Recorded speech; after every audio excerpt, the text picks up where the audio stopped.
Queridos, abram suas Bíblias, por favor, no Evangelho de João, capítulo de número 8. Eu quero compartilhar com os irmãos um texto que é muitíssimo conhecido, a partir do versículo 32 até o versículo 44. João capítulo 8, do versículo 32 até o versículo 44. Não é uma leitura muito extensa, mas também não é uma leitura curta, é uma leitura mediana. Eu peço atenção aos irmãos, por mais que você conheça esse texto, por mais que você esteja familiarizado com esse texto, que você possa tomá-lo em novidade de vida. Quem achou, diga amém. Muito bem. João 8, a partir do versículo 32. E conhecereis a verdade, e a verdade vos libertará. Responderam-lhe: somos descendência de Abraão, e jamais fomos escravos de alguém. Como dizes tu, sereis livres? Respondeu-lhes Jesus: em verdade vos digo, todo o que comete pecado é escravo do pecado. O escravo não fica sempre na casa, o filho sim, para sempre. Se, pois, o Filho vos libertar, verdadeiramente sereis livres.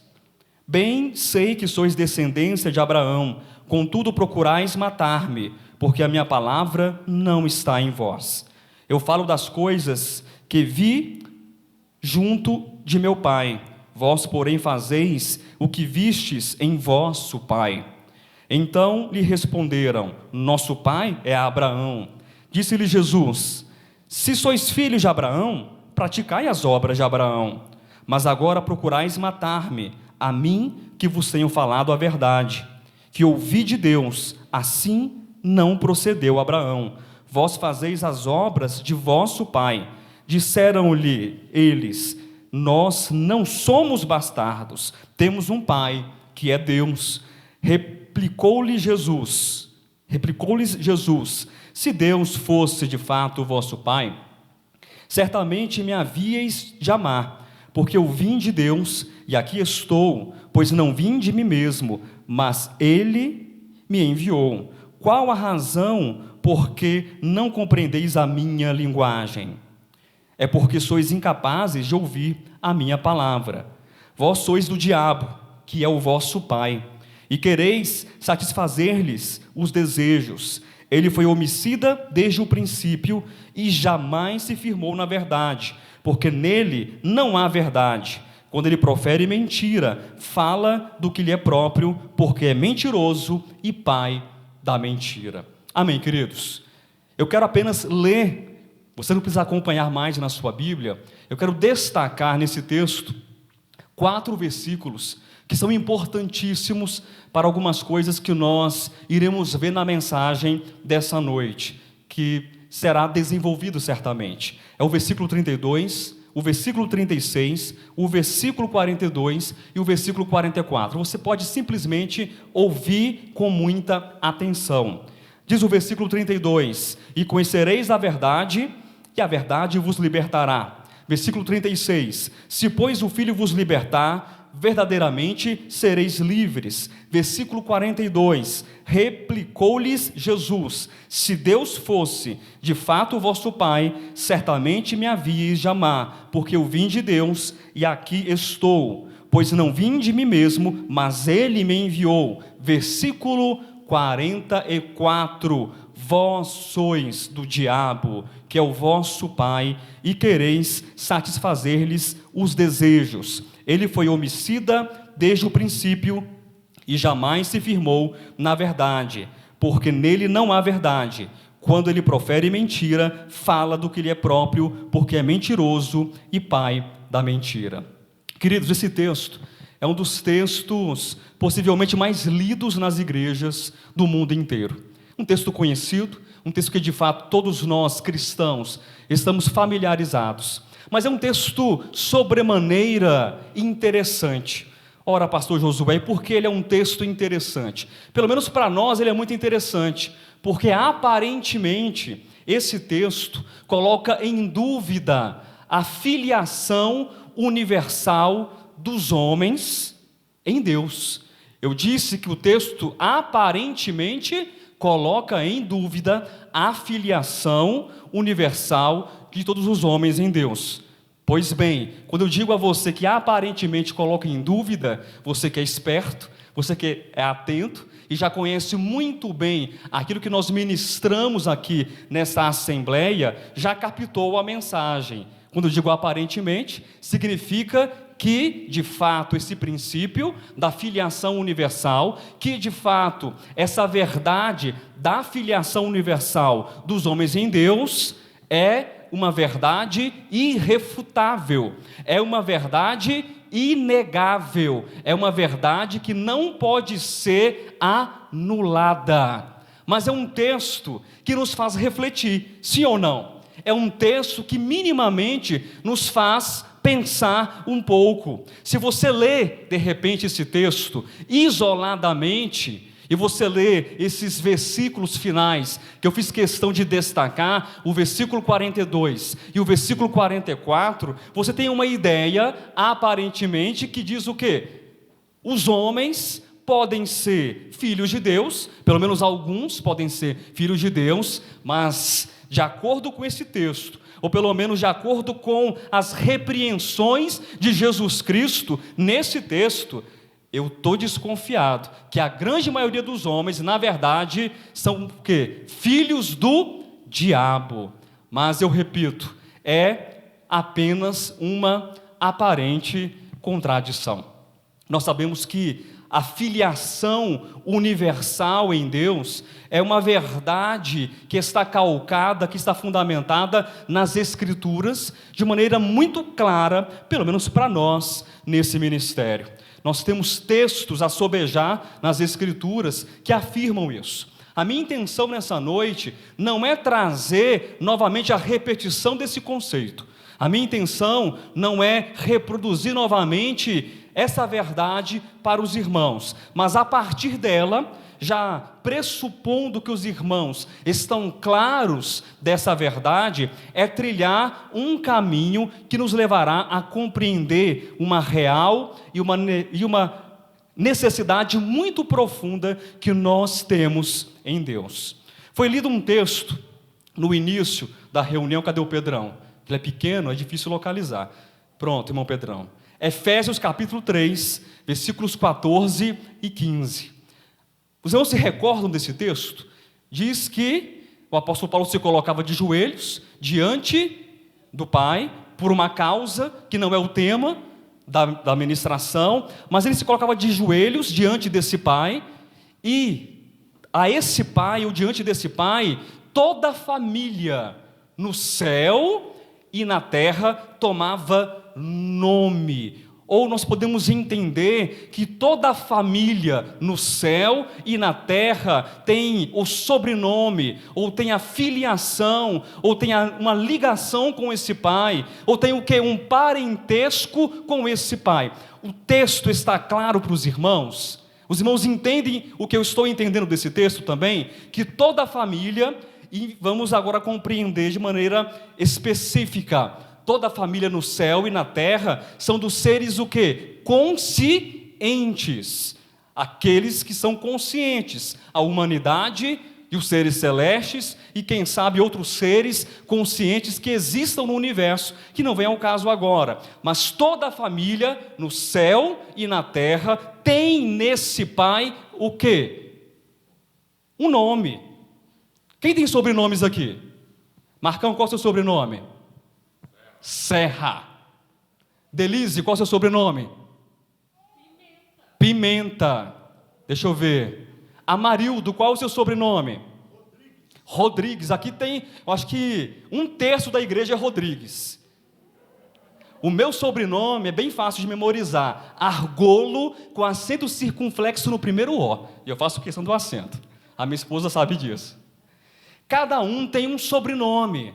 Então nós podemos aqui remontar a partir dos nomes, dos sobrenomes, o quê? Aquilo que nós conhecemos, humanamente falando, como uma árvore genealógica. Queridos, todos nós estamos dentro de uma única, de uma mesma e comum árvore genealógica.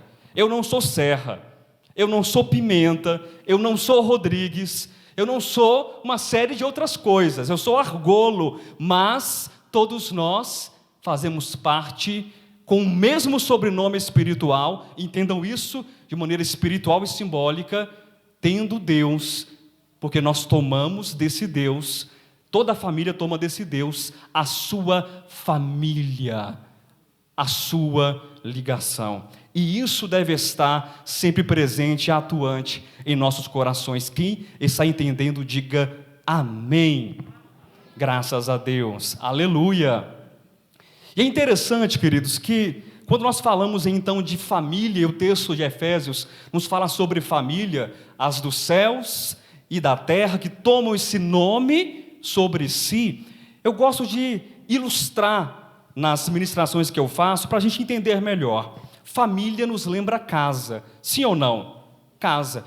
Cada um aqui tem uma casa, e por favor, não entenda apenas como a casa estrutura, mas entendam casa barra lar, casa barra, de fato, um ambiente familiar. Todos nós temos uma casa, temos uma origem, nós temos uma família. E é importante que você entenda algumas coisas sobre casa, sobre família, sobre lar. Existem alguns fatores, amados, que são determinantes para a formação da nossa personalidade. Vocês sabiam disso? Quem sabia disso? Que existem fatores que são determinantes para aquilo que você é, ou para quem você é hoje. E a grande maioria desses fatores está lá na base, está lá na origem. E eu quero me remontar a apenas 2 fatores que são importantes para a determinação da nossa personalidade ou da formação da nossa personalidade. O primeiro fator é um fator interno, que a gente pode entender como sendo um fator biológico. Todos vocês têm uma herança biológica. Por exemplo, o Marcão, possivelmente essa voz fina dele, ele herdou de alguém da família dele. Sou certo, Marcão? Pois é, o pai do Marcão falava um pouquinho mais grosso que ele.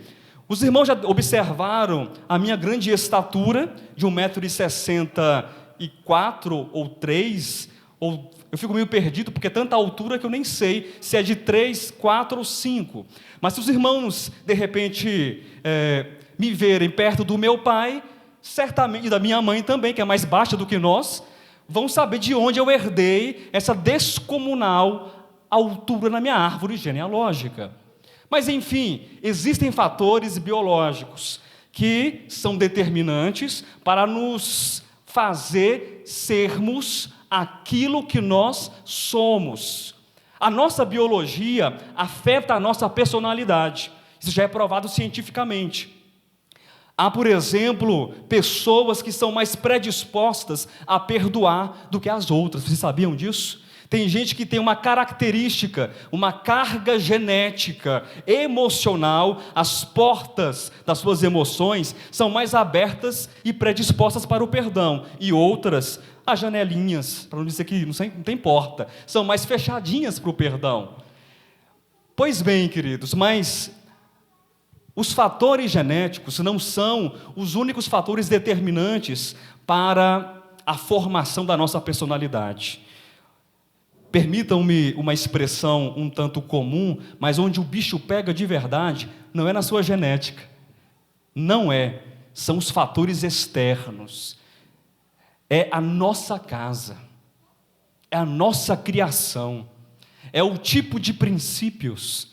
É o tipo de costumes, é o tipo de cultura, é o tipo de palavra que você recebe, é o tipo de ensinamento que você recebe com a sua mãe, com o seu pai, ou com quem quer que seja, que criou você e te projetou no mundo como um ser pensante, construído a partir desse emaranhado de fatores externos. Existem pessoas que têm uma extrema dificuldade em abraçar. Sabe por quê? Porque não foram abraçadas na sua infância. Existem pessoas que falam palavrões numa frase de repente, 10 ou 15 palavras, 7 ou 8 são palavrões. Quem já viu gente assim? Eu já vi. Inclusive, convivo com algumas pessoas desse sentido. Mas eu estou falando isso, o leque poderia ser muito mais amplo, queridos, eu poderia aumentar muito mais isso, mas eu quero que vocês entendam duas coisas. Nós temos uma personalidade formada a partir da nossa bios, da nossa genética, mas nós temos também uma personalidade formada muito mais ainda, tem muito mais peso a partir daquilo que é externo, cultura, família, pai, mãe, tio, avô, experiências, traumas, circunstâncias e uma série de fatores. Pastor, onde é que você quer chegar com isso? Calma, tenha paciência comigo, que eu vou chegar. Eu quero chegar no seguinte ponto, que existe um terceiro fator, e preste atenção nisso, que aqui, de fato, é a coisa mais importante. Há um terceiro fator na formação e na constituição da nossa personalidade, que ele sobrepuja, que ele sobrepõe a genética e sobrepõe também todos os fatores circunstanciais externos, que você pode fazer uma pesquisa enorme nos livros, sobre família, sobre trauma, sobre o que você quiser. Pastor Josué, fiquei curioso agora, que bom que você ficou curioso. Esse terceiro fator, que é maior do que a genética, que é maior do que as circunstâncias externas, é o nosso poder de decisão, é o nosso posicionamento, é a nossa decisão, porque eu não recebi abraços do meu pai e da minha mãe quando eu era criança, mas eu decido abraçar, eu decido ser diferente. Eu cresci numa casa em que eu era xingado e todo mundo xingava todo mundo, mas eu decido não xingar. Faz sentido para vocês isso, queridos? Então a nossa decisão, o nosso posicionamento podem fazer com que nós superemos o quê? A genética e também as circunstâncias que nos cercam. E essa é uma ilustração muito simples, por sinal, da vida comum. Olhe para a sua vida, pense agora apenas em um flash de segundos, se isso é ou não verdadeiro na sua experiência. Pense um pouco no seu passado, pense na sua origem, pense em quem você é, ou nas etapas e nas metamorfoses que você sofreu, o quanto que você mudou, não é verdade? Mas mudou por decisões, mas ao mesmo tempo você sabe que há uma genética e sabe também o quê? Que há uma criação de pai, de mãe, de família, mas a decisão pesou muito mais naquilo que você é, o seu posicionamento diante das limitações de 1,60 m de altura, magrelo, 4 olhos, há uma limitação, e também de uma família cheia de traumas, de um pai isso, de uma mãe aquilo, de uma coisa aquilo outra, mas eu agora, frente a esses fatores determinantes, eu coloco os meus pés juntos, eu estufo o meu peito e digo assim, eu vou fazer diferente. Muito bem, essa ilustração está clara para nós, acredito que esteja. Qual é o ponto da mensagem? O ponto da mensagem é que nós também, na vida espiritual, podemos fazer a mesma coisa. A mesma realidade pode ser repetida em relação ao nosso posicionamento. O texto que o Pedrão leu, que fala sobre família, que toda a família toma o nome de Deus, é o texto, juntamente com esse de João, que dá o tema da mensagem de hoje, que eu quero compartilhar com vocês. O tema da mensagem é na casa do Pai. Amém? Na casa do Pai. Porque também nós estamos inseridos, queridos, em uma casa. Como eu disse para vocês, eu sou argolo, e existem características dos argolos. E quem conhece a família argolos sabe quais são as características dos argolos. São pequenos, mas são bravos e difíceis de aturar. O Serra tem as características, a Pimenta, a Rodrigues, e todo mundo tem a sua característica. E aqueles que estão na casa do Pai também precisam compartilhar e entender que existem características que são comuns dessa casa celestial, dessa casa do Pai.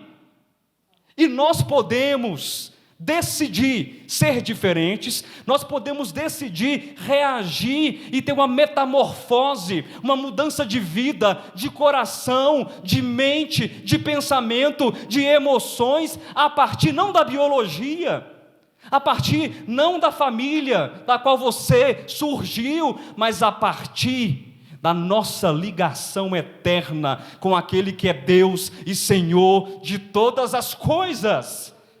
Nós temos um sobrenome que é maior do que todos, nós temos uma origem que é maior e é superior a todas as origens, e essa origem, de fato, que é o fator determinante daquilo que eu sou, ou de quem eu sou e de quem eu serei, numa construção eterna, em uma glorificação eterna, onde todos os dias, se é que podemos utilizar a expressão dias, mas na eternidade, em cada tempo, em cada momento, nós, com o nosso rosto, olhando para o próprio Senhor, nós seremos glorificados, de glória em glória, crescentemente, porque estamos posicionados, porque decidimos ser como o Pai é. Amém? Então existem fatores que também são determinantes para a formação da nossa consciência espiritual. Quem entendeu, diga amém. Ora, se eu acabei de falar para vocês, e vocês entenderam que existem fatores, eu citei dois, grosso modo, o interno, que é o genético, e o externo, que são as várias circunstâncias, que contribuem para a formação da nossa personalidade, mas eu não estou aqui para falar de personalidade. Vocês podem, de repente, se matricular num bom curso de psicologia e vão saber muito mais do que eu sei sobre personalidade. Eu estou aqui para falar sobre formação de consciência espiritual. É isso que nos interessa. E existem fatores que também são determinantes para a formação da nossa consciência espiritual. E eu volto ao texto de João capítulo 8, que é um texto interessante, como eu falei, que nos coloca agora diante de uma situação que nos faz pensar, filhos de Deus e filhos do diabo. Filhos de Deus e filhos do diabo. Eu disse a vocês que eu não iria remontar, a verdade não farei, mas os irmãos sabem que esta questão de ser filho de Deus ou ser filho do diabo não é ontológica em relação ao diabo. Não é porque nós nascemos do diabo, muito pelo contrário. Todos nós somos essencialmente, originalmente, membros da mesma casa. O nosso sobrenome não é diabo. Diga amém. O nosso sobrenome não é diabo. Qual é o nosso sobrenome? Pai, Deus. Nós tomamos esse nome. Mas do mesmo modo, queridos, que o fator determinante da personalidade é o quê? O posicionamento e as decisões. O fator determinante para a construção também da nossa consciência espiritual, que irá definir se nós seremos reconhecidos como filhos de Deus, ou se seremos conhecidos e reconhecidos como filhos do diabo, é o nosso quê? Posicionamento diante de um ou de outro. Eu quero ler um texto para a gente começar a entender isso melhor. Amém? Abra sua Bíblia no livro das sementes. Quem é que sabe qual é o livro das sementes aqui? Qual é? Apocalipse? Fala mais alto, Marquinhos. Usa a voz que Deus te deu. Gênesis. Mas também quer disputar com o microfone, né, Marquinhos? Gênesis capítulo 4.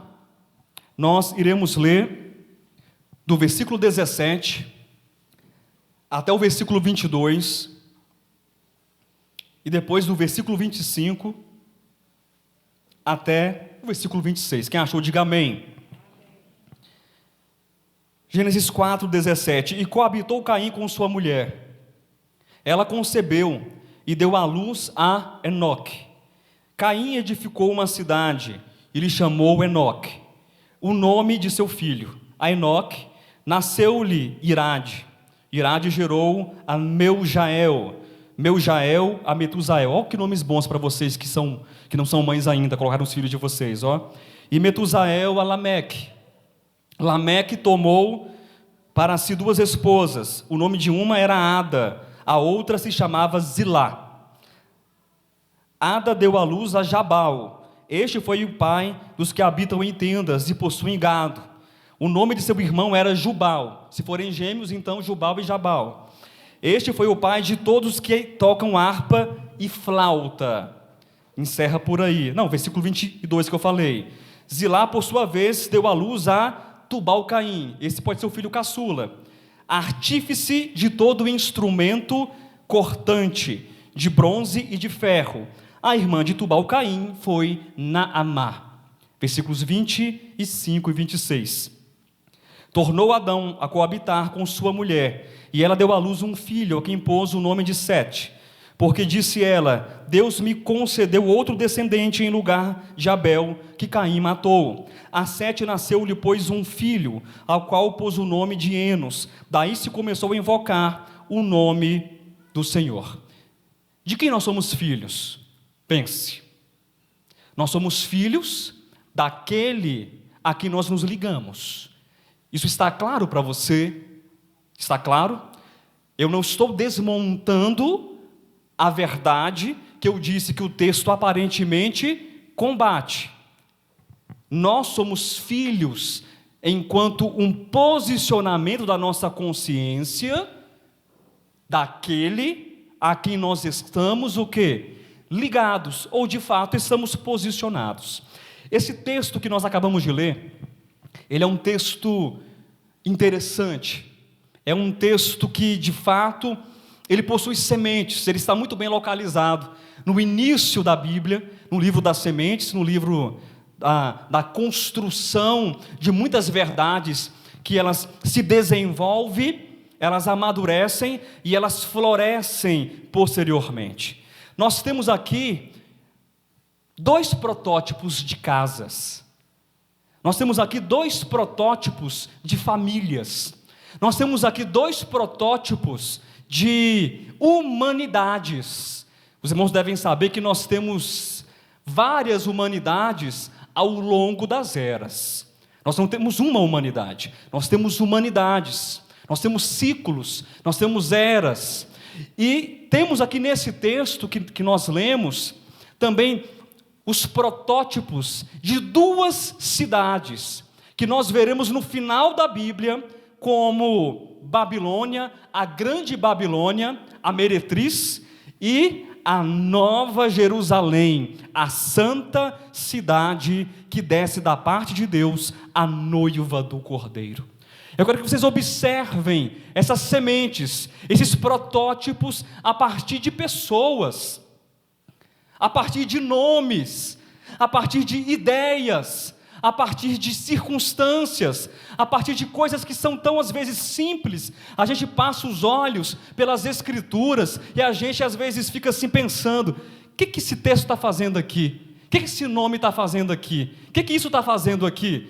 Meu irmão, nós temos sementes, nós temos ilustrações, nós temos princípios, nós temos símbolos, nós temos metáforas, mas tudo isso para nos ensinar verdades e caminhos que são muito importantes para nós. Nós temos aqui a família de Sete e nós temos também aqui a família de Caim. Enxergue isso, por favor. A família de Caim é uma família que Caim, ele constrói, ele edifica a primeira cidade, pelo menos aqui no texto, da civilização. Pastor, e o que isso tem a ver com a gente? Tem tudo a ver, porque você é um ser espiritual, mas você também é um ser o quê? Terreno. Não queira ser anjo, você não é anjo, você não está aqui para fazer curso de anjo. No final da sua carreira, Deus não vai te entregar um par de asas. Não pense nisso. Você é homem. Você é pó, pelo aspecto o quê? Físico, humano, terreno, mas ao mesmo tempo você é divino. Você é celestial. Você tem um parentesco, uma filiação e uma origem que é Deus, o nosso Senhor. E o grande drama da humanidade, de fato, é a compreensão que nós somos terrenos, nessa existência pelo menos, que é passageira, nós sabemos disso, mas vamos falar do hoje. Nós não estamos no amanhã. Hoje eu sou terreno, hoje eu sou carnal, hoje eu sou físico, hoje eu como, eu bebo, eu danço, eu estudo, eu envelheço, eu adoeço. Tudo isso faz parte da vida humana. As alegrias e as misérias da vida humana, os prazeres e as vicissitudes da vida humana. Mas, dentro desse vaso pequeno, rachado, falho, existe uma essência, existe uma natureza totalmente divina, imaculada, imarcessível. E o drama da humanidade é esse, é compreender. Tem muita gente olhando para o lado de fora. Tem muita gente olhando para o sobrenome. Espera aí, esqueci seu sobrenome. Qual é o seu sobrenome mesmo? Fala aí de novo. Serra. Pois é, Serra. Deixe-me perguntar a vossa ilustre senhoria. Seu sobrenome é de qual origem? E nem sabe a origem do sobrenome dele. Bom, deixa eu falar um pouco sobre a minha família. Para quem não sabe, a família Argolo veio com a caravana de Tomé de Souza nos anos de 1500 para o Brasil. Uma família egressa de Portugal, mas que originalmente ela se originou em Baeza, na Espanha.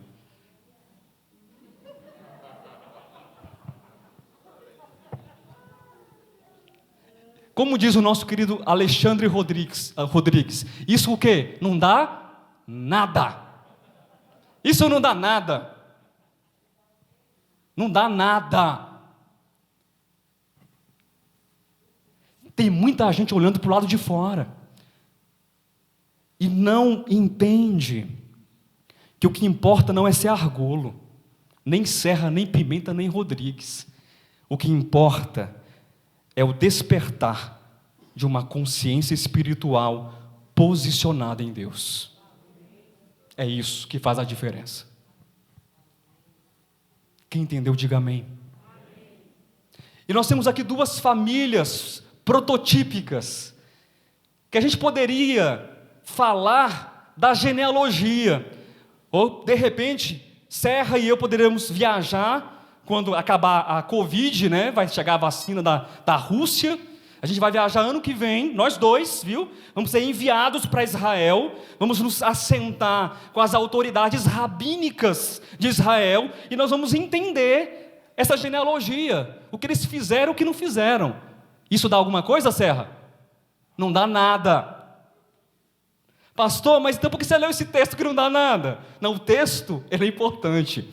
O que não dá nada é você ficar olhando para a genealogia humana. O que não dá nada é você se importar se você é Argolo, Ferreira, Pimenta ou Rodrigues. O que dá, na verdade, tudo é saber desenvolver uma consciência em Deus. É ter o coração de Sete, aquele que invoca o nome do Senhor, aquele que depende de Deus, aquele que vira o seu rosto, a sua face para o Altíssimo, sabendo que ele é pó enquanto estiver aqui, que ele come, que ele bebe, que ele envelhece, que ele cresce, que ele adoece, que ele morre, mas há uma semente imortal, imarcessível, imaculada, divina dentro dele. É isso que conta no final de tudo. Porque do lado de fora, Sete, Caim, Jabal, Jubal, Tubal, Caim, Naamá, tudo é uma coisa só, é pó, mas a consciência revelará quem nós somos do outro lado da vida. Nós fazemos parte de uma casa. Nós estamos na casa do Pai. E é interessante, é muito significativo esse texto, porque é o texto que fala sobre o florescimento, fala sobre a aurora da humanidade. Nós temos aqui nomes de pessoas que criaram coisas importantíssimas, coisas que nós também fazemos e reproduzimos. E eu quero gastar um tempo falando sobre isso. Olha só o versículo 20. Eu quero ser bem específico aqui. Ada deu à luz a Jabal. Este foi o pai dos que habitam em tendas e possuem gado. A moradia, o habitar e o produzir. Nós temos aqui a provisão. O homem deixou de ser andarilho e passou agora a ser o quê? Fixo. Como? Residir. A produção nasce aqui. Produzir gado. Por que estava produzindo gado? Para não ficar caçando, subindo em árvore, correndo atrás de rabo de macaco. Vou criar uma vaquinha aqui. Tem leite. Descobriu que depois o leite fermenta. E faz o quê? Faz o queijinho de Minas. Lá na Babilônia tinha o queijinho de Minas também. E aí descobriram o quê? O café. Você pega esse cafezinho, que o café é da África, vocês sabem disso, né? E aquela região toda ali, e aí se seca, e aí viu que torrando, misturando uma aguinha, faz o quê? Imagina só, 10 mil anos atrás, um queijinho de Minas com café preto na Babilônia. Quem é que não quer isso? Todo mundo quer, até eu quero. Uai, não quer não? Uai, sou um cafezinho preto e um queijinho, bom demais, dá conta? Provisão.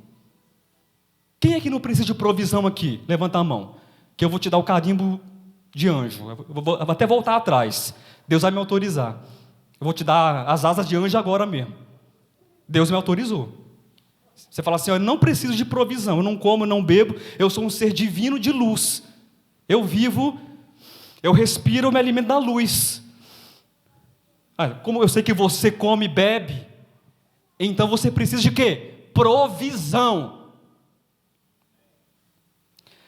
O versículo 21 diz o nome de seu irmão, que é o irmão gêmeo aqui, eu acho, do Jabal, era Jubal. Estou falando sério para vocês aí, Jabal e Jubal. Este foi o pai de todos que tocam harpa e flauta. Que coisa mais linda. Quem já ouviu aqui a Quinta Sinfonia de Beethoven? Gente, que coisa mais maravilhosa é aquela? Beethoven, Mozart, Chopin, Bach e tantos outros, da música contemporânea também.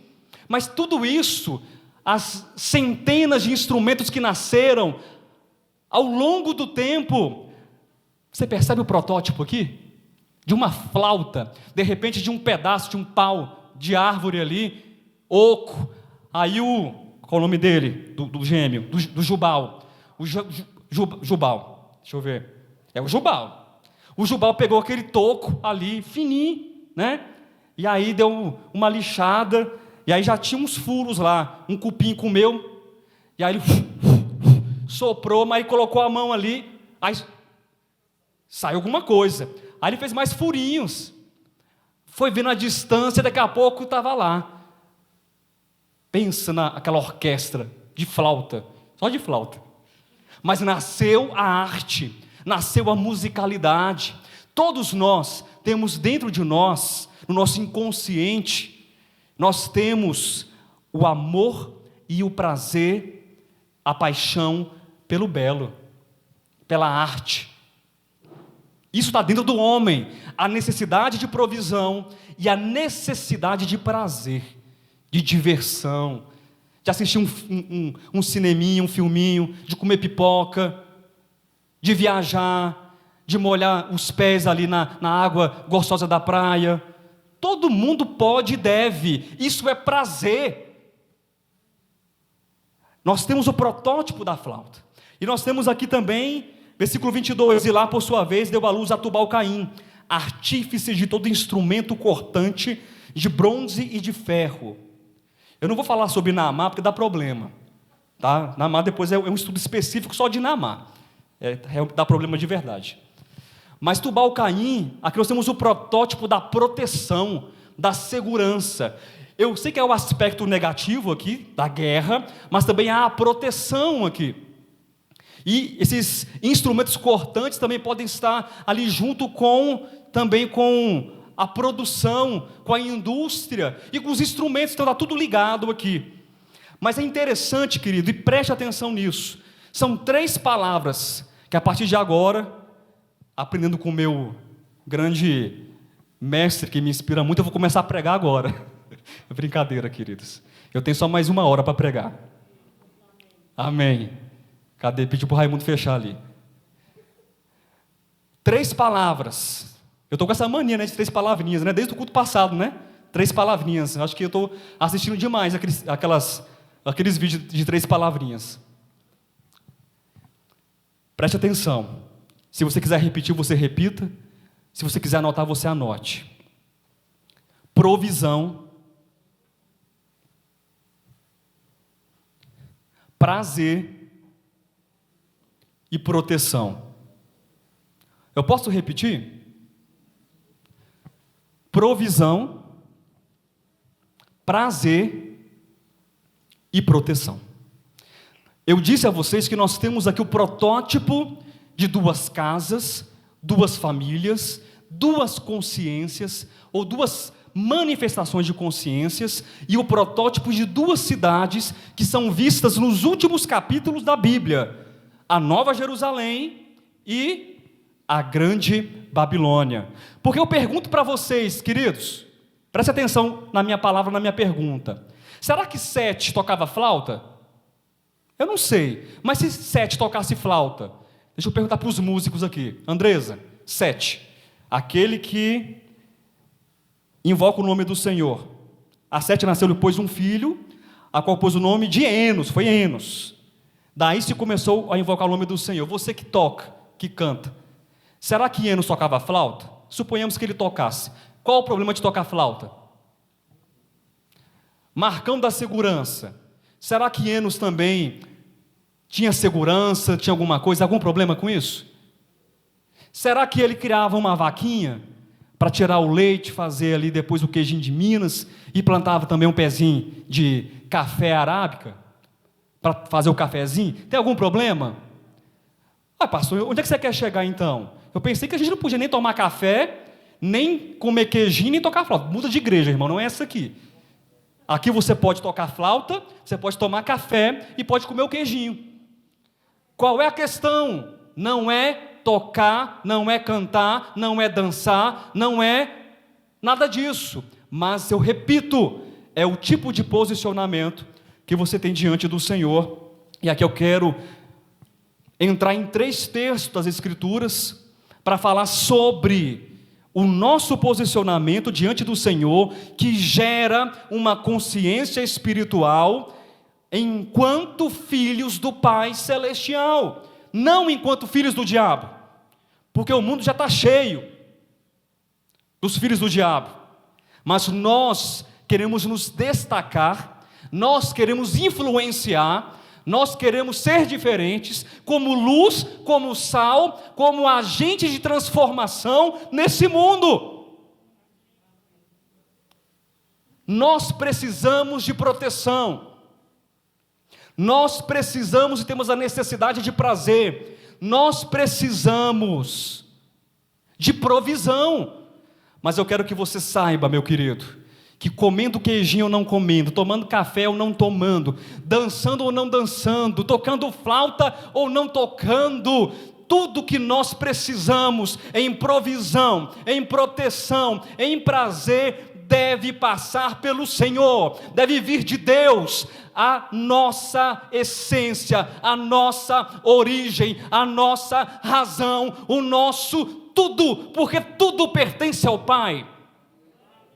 E isso não deve mudar. Pastor, eu não tomo café. Amém, não tome café. Pastor, eu não como queijo. Não coma queijo. Eu não danço, eu não toco. Pastor, eu não faço nada disso. Mas o meu prazer é um prazer onde eu tenho prazer sabendo que tudo isso pertence a Deus. Eu tenho proteção, sabendo que essa proteção vem do Senhor. Eu tenho provisão, pastor, sabendo que essa provisão, o pão de cada dia, o meu alimento, tudo vem de Deus. É isso que faz a diferença. Abra sua Bíblia, em João capítulo 14, versículo 21. Na casa do Pai. A partir desses textos que nós iremos ler, nós iremos identificar quais são os posicionamentos que nós temos que ter para a manutenção, para o aprimoramento e para o desenvolvimento de uma consciência espiritual enquanto filhos do Pai, tendo prazer, tendo proteção e tendo provisão. João 14, 21. Aquele que tem os meus mandamentos e os guarda, esse é o que me ama, e aquele que me ama será amado por meu Pai, e eu também o amarei e me manifestarei a ele. Capítulo 15, seguindo do versículo 5 até o versículo 11. Eu sou a videira, vós os ramos.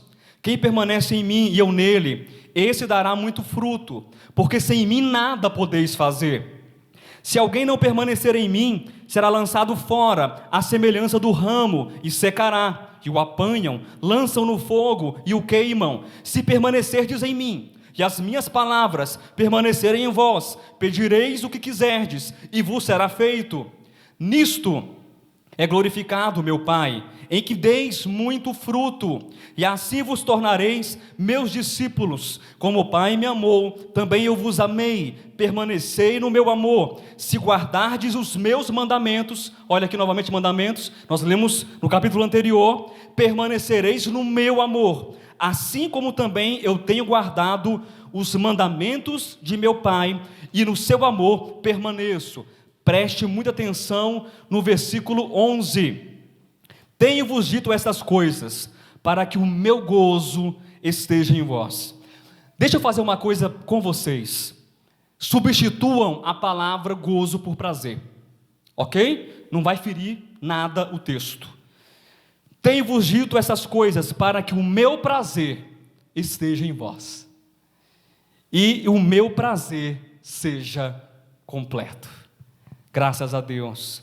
Nós temos que reconhecer que o nosso prazer depende da comunhão que nós temos com Deus e da comunhão que nós temos com os homens, com os irmãos. Que o nosso prazer também depende do serviço que nós temos para com Deus e do serviço que nós temos para com os homens. Você pode fazer muitas coisas, você pode construir um castelo, mas o que conta, na verdade, no mundo espiritual, na consciência espiritual, é como o seu prazer em Deus e nos homens é visto. Queridos, nós somos chamados para ter comunhão com Deus e com os homens, para servir a Deus e para servir aos homens. A igreja do Senhor, ela é a expressão, ou pelo menos ela deveria ser a expressão mais gloriosa, mais formosa desse serviço e dessa comunhão na face da terra. Mas infelizmente nós olhamos para a realidade cultural, ideológica, para a realidade fundamentalista, religiosa de fato, da igreja, e nós vemos homens que são amantes de si mesmos. Nós vemos homens, nós vemos pessoas que estão se isolando e não querem vivenciar essa dinâmica que a gente costuma dizer, essa cruz, dessa transversalidade, dessa verticalidade, onde eu me vejo agora em comunhão com Deus e me vejo em comunhão com os irmãos e com os homens. Nós somos ramos de uma videira. Nós somos filhos de uma casa. Nós não somos filhos do diabo. Nós não somos filhos do adversário. Nós somos filhos do Pai Celeste, nós somos filhos do Pai das luzes, nós somos filhos daquele que ama, daquele que é amor, nós somos filhos daquele que consola, daquele que é o Consolador, nós somos filhos da bondade, do próprio bem. Então, as características que determinam a nossa consciência espiritual são características onde eu digo para mim mesmo: eu preciso permanecer ligado à videira, eu preciso permanecer ligado a Cristo, eu preciso ser cada vez mais limpo para produzir, para frutificar, para que desses frutos, qual é o fruto da videira? É a uva. O que a gente faz com a uva espremida?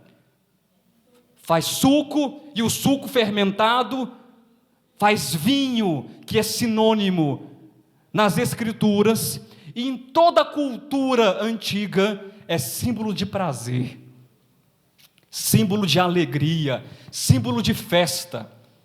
Pesquise, veja João capítulo 2, veja outros textos, leia o Antigo Testamento. Qual é a festa que não tinha vinho? Nenhuma. Toda festa boa tem que ter o quê? Vinho.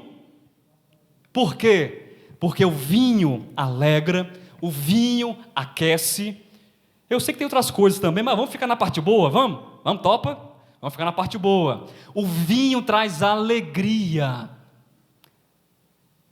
Eu estou ligado àquilo ou àquele que é a própria alegria.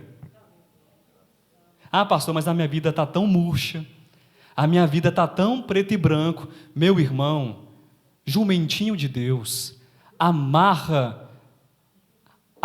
a ti mesmo na videira.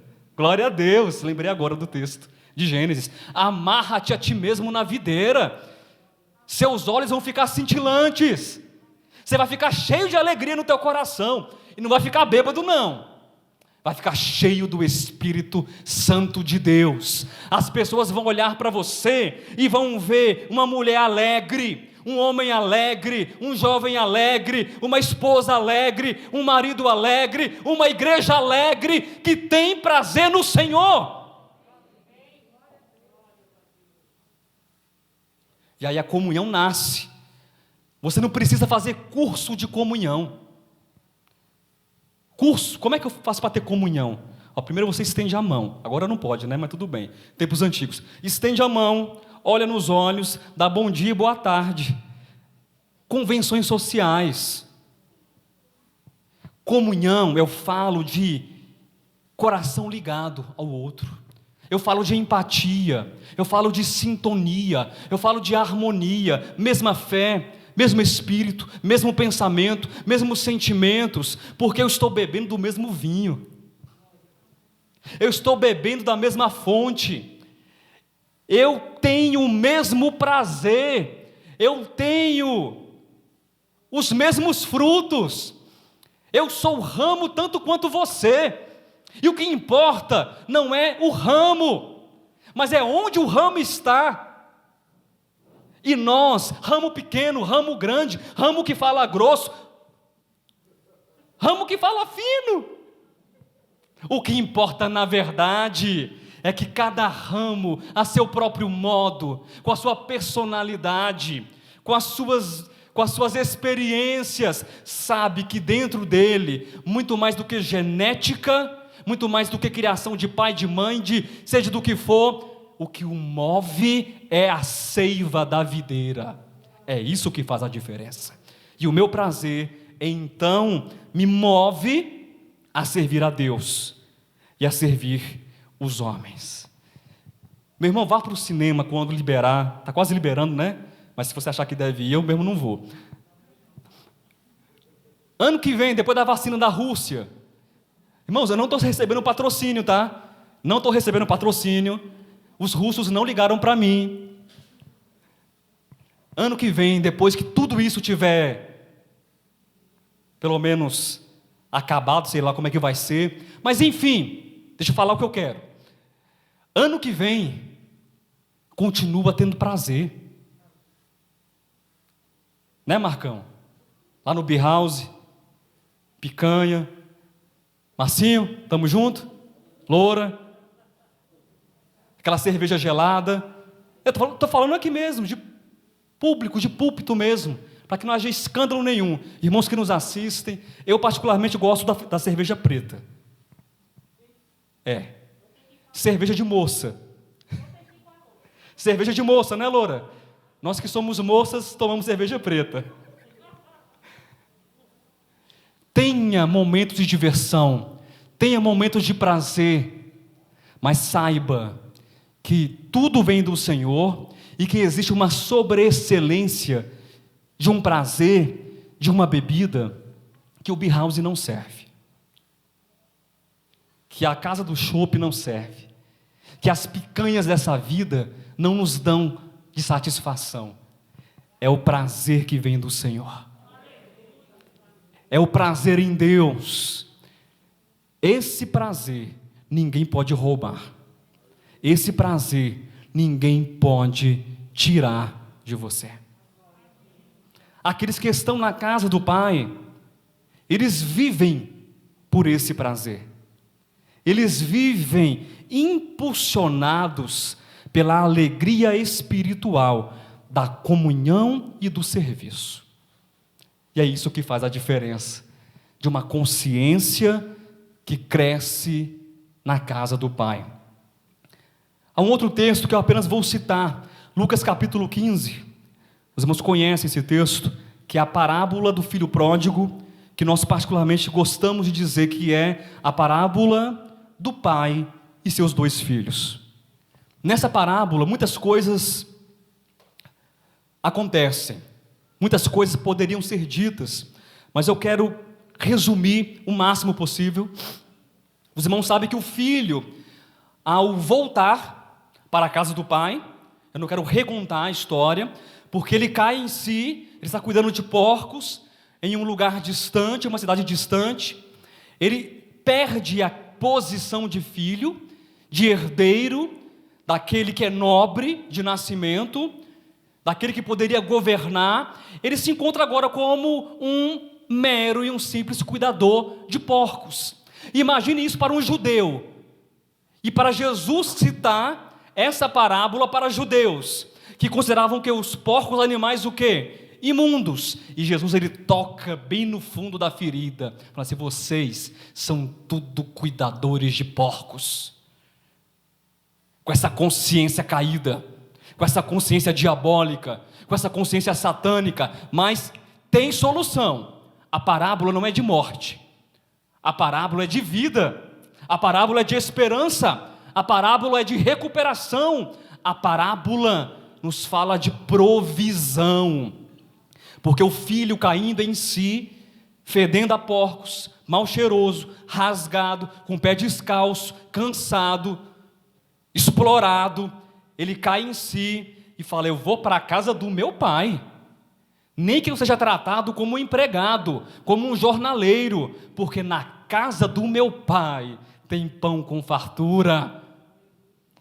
Meu querido, responde só para mim aqui: em qual casa você está? Em qual casa você está? Graças a Deus que 4 pessoas estão na casa do Pai. Aleluia! Vamos fazer uma oração aqui no final, fazer uma fila aqui, tá? Eu vou passar, não vou passar óleo não, vou passar álcool em gel ungido na mão, e aí eu vou orar para você entrar na casa do Pai. É brincadeira. Nós estamos na casa do Pai. E na casa do Pai tem pão com fartura. Na casa do Pai tem vinho com fartura. Na casa do Pai tem o cordeiro cevado. Tem redenção, tem sangue, tem perdão, tem recuperação, tem provisão para a tua vida. Você pode comer, se abastar, se regozijar, dançar, se alegrar, tocar flauta ou escutar flauta, ter prazer, comer, porque na casa do Pai tem tudo isso, meu irmão. A nossa vida espiritual, ela não precisa ser abaixo, ela não precisa ser pequena, ela pode ser sobreexcelente. Não porque somos bons, não porque fazemos curso de comunhão, curso de cumprimentar, curso de teologia, não, porque nós vivemos na casa do Pai, nos banqueteando, comendo pão, bebendo vinho, tocando, dançando e festejando em abundância. Nós somos tomados pelo Espírito da redenção, nós somos tomados pelo Espírito da recuperação e da provisão em Deus, nós somos ricos no Senhor. Amém? Na casa do Pai há pão com fartura. Eu imagino aquele jovem voltando, e nós podemos ter a experiência de tantos retornos quantos forem necessários, porque nessa trajetória nós caímos algumas vezes, sim ou não, pessoal? Caímos ou não caímos? Às vezes a gente mete o pé na lama do porco ou não mete? Eu não sei você, eu faço isso de vez em quando, ou vez em sempre, sei lá. Faz, mas eu posso fazer o quê? Voltar, parar de comer alfarroba, parar de comer pão seco e água suja, tomar água suja e voltar para a casa do Pai. Nós somos aquilo que nós comemos. Vocês sabem disso? Espiritualmente é verdadeiro, biologicamente você é o que você come. Eu sei que aqui tem as questões genéticas novamente. Por exemplo, particularmente, eu tive uma excelente alimentação na infância. Não deu nada. A minha mãe e meu pai compraram para mim, desde que eu tinha 4 anos de idade, até 16 anos, 2 coisas, além da comida: biotônico Fontoura e emulsão de Scott. Eu vou processar. Biotônico Fontoura e emulsão de Scott, eu vou processar os 2. Existem ainda? Eu vou processar. Porque papai e mamãe diziam assim: você vai tomar todo dia uma colherada daquilo. Quem já tomou sabe o que é. Eu faço terapia até hoje por causa da emulsão de Scott e do biotônico Fontoura. A minha terapeuta sabe disso. Eu vou processar porque papai e mamãe diziam assim: você vai tomar para você crescer e ficar inteligente. Só fiquei inteligente, graças a Deus. Mas o resto não deu certo. O fator biológico não contribuiu, pesou. O biotônico não ajudou. A emulsão também não ajudou. A comida também não ajudou. Mas eu me descobri em Deus. E eu sei que na casa do Pai eu posso crescer. Eu sei que na casa do Pai todo o raquitismo pode ser curado.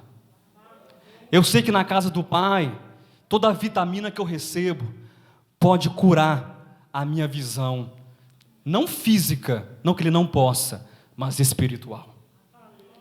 Eu sei que na casa do Pai, todo tipo de anomalia, pela comida que eu recebo, pode ser curada. E é por isso que eu não posso deixar de estar assentado à mesa do Pai. É por isso que nós não podemos deixar de estar comendo, bebendo, dançando, festejando na casa do Pai. Nós somos aquilo que nós comemos. E eu falo agora novamente de posicionamento.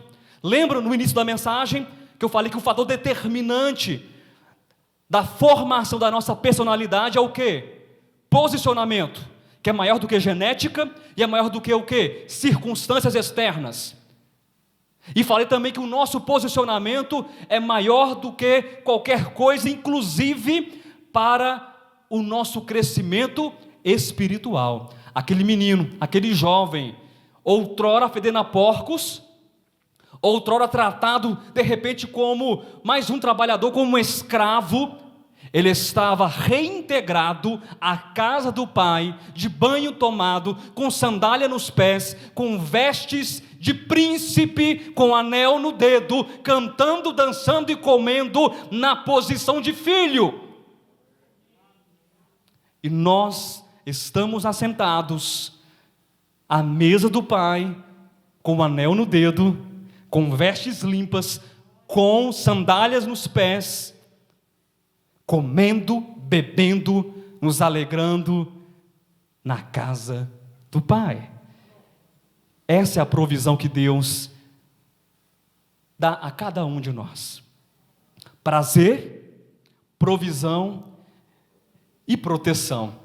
E esse será o último texto que eu vou compartilhar com os irmãos. Abram a sua Bíblia, por favor, no Salmo, que nas Bíblias é o salmo mais amarelo de todos. Irmãos, qual é o salmo na Bíblia mais amarelo de todos? Aqui está uma crente das antigas.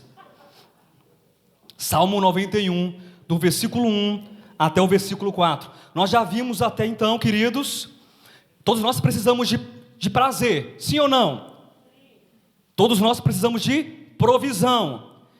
Todos nós também precisamos de quê? Proteção. Pastor, mas é o que? É cerca elétrica? É Doberman? É segurança? Se Deus não edificar a casa, não guardar, meu irmão. Salmo 91. O que habita no esconderijo do Altíssimo e descansa à sombra do Onipotente, diz ao Senhor, meu refúgio e meu baluarte, Deus meu, em quem confio, pois Ele te livrará do laço do passarinheiro e da peste perniciosa, cobrir-te-á com as suas penas, e sob suas asas estarás seguro. A sua verdade é pavês e escudo. Proteção.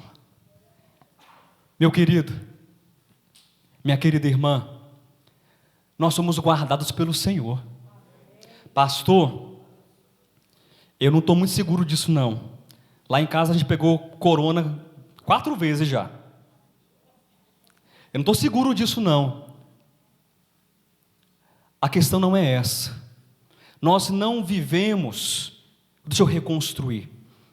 A nossa experiência, ela não será contada, não será registrada pelo modo como nós adoecemos ou morremos, mas é pelo modo como nós vivemos. Quem entendeu, diga amém. Tem gente que morre de tiro? Morre.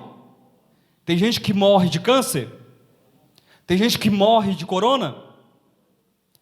Tem gente que morre escorregando na casca da banana e batendo a cabeça no meio-fio? Morre. A gente pode ficar a noite todinha falando sobre esse tipo de morte, de doença, de fatalidade. Ah, perdi meu marido, perdi minha esposa, perdi isso. Uma série de coisas. A gente não vai chegar em lugar nenhum. Não vai. A questão fundamental é, apesar de tudo isso poder acontecer comigo ou com você, o que conta é como eu me posiciono diante do esconderijo do Altíssimo. É isso.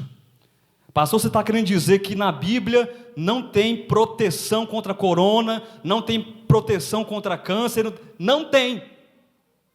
Se falaram para você que se você for crente, você não vai adoecer, mentiram para você. Deus não promete isso para ninguém.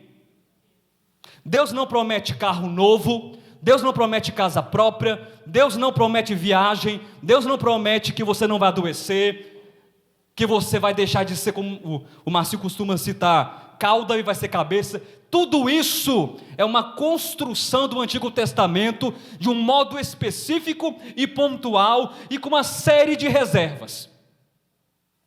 O que Deus promete para você então? Que se você estiver aqui, habitando no esconderijo do Altíssimo e descansando à sombra do Onipotente, pensa numa sombra, pensa numa árvore, pensa num Deus que não tem tamanho, e você, formiguinha humana, está debaixo dessa sombra, e ainda que você seja tocado pela morte, Deus estará contigo. Ainda que você seja tocado pela Covid, Deus estará contigo. Ainda que frustrações venham, ainda que o desamparo humano venha, ainda que tudo que existe no mundo enquanto aflições venha, você está no abrigo seguro. Esse que habita no esconderijo do Altíssimo e descansa, ele não apenas habita, ele descansa. Tem gente que dorme com 38 embaixo do travesseiro. Estou mentindo? Verdade ou mentira? Vai fazer o que da vida? Vai matar ou vai morrer? A gente não precisa de um 38 embaixo do travesseiro. A gente precisa de uma consciência amarrada à videira. A gente precisa de uma consciência encharcada de vinho espiritual. A gente precisa comer, beber, festejar em Deus. A gente precisa entender que coisas humanas podem ser feitas. Eu não sou contra a segurança, eu sou contra a neurose. Mas eu sou a favor da segurança. Eu sou a favor de nós nos precavermos. Eu sou a favor de uma série de coisas que não vêm ao caso. Mas eu sou muito mais a favor, e nós somos a favor, de fato, ao entendimento que somos livres e verdadeiramente livres somente em Jesus. Conhecendo a verdade, sabendo que nós temos um parentesco com Deus, sabendo que nós somos filhos, não por consideração, viu, Elvis? Deus não te considera um filho, aí passou no cartório celestial, fala assim: anjo, anota o nome do Elvis aí, porque assim eu vou adotar nesse sistema humano, vou considerar você é genuinamente filho de Deus, e cada um de nós é, mas dentro de nós há uma consciência, que precisa aprender a ter prazer, provisão e proteção em Deus, que diz ao Senhor: meu refúgio, aleluia, que diz ao Senhor: meu baluarte, pois Ele te livrará do laço do passarinheiro e da peste perniciosa, cobrir-te-á com as suas penas, e sob as suas asas estarás seguro. Você está seguro debaixo das asas do Senhor. E aqui eu me lembro com esse texto da metáfora, da ilustração do próprio Cristo. Se não me falha a memória, em Mateus, talvez capítulo 24, se eu estiver enganado, os irmãos verifiquem e façam essa correção, que ele ajunta Israel e o próprio Deus debaixo das asas como uma galinha. Quem já foi em roça, em sítio, assim, é coisa mais comum também, não precisa viajar para a roça para saber disso. Uma galinha com os pintainhos, recém-chocados, recém-nascidos. Como é que a galinha faz? Hein? Como é que ela faz? Ela abre as asas, ela dá um passo, e os pintinhos tudo piando embaixo. Ela vai para o outro lado e os pintinhos embaixo. Em uma linguagem antropomórfica, Deus ele vai para um lado e você sai embaixo das asas dele. Deus se move para o outro lado e você está embaixo das asas dele. Deus ele para e você para. Deus observa e você observa.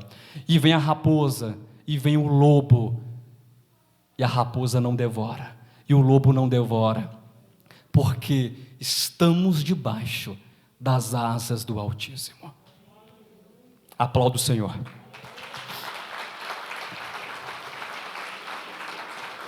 Aleluia. Então, na casa do Pai é gerada uma consciência livre, é gerada uma consciência madura e uma consciência que ama a Deus e os homens. Porque nós compreendemos, nós reconhecemos que para a projeção, manutenção, amadurecimento e crescimento dessa consciência, nós nos posicionamos, homens terrenos e celestiais, homens celestiais e terrenos, tendo prazer em Deus, tendo provisão em Deus e tendo proteção em Deus. Na casa do Pai há prazer, na casa do Pai há provisão, na casa do Pai há proteção. Queridos, que essa mensagem ela possa ficar guardada no coração de cada um de nós, e que nós jamais esqueçamos da nossa origem. Não existe pompa, não existe orgulho humano nenhum, se você descende de lordes, de duques, de reis e de rainhas, ou se é filho do Zé da esquina. Não tem diferença.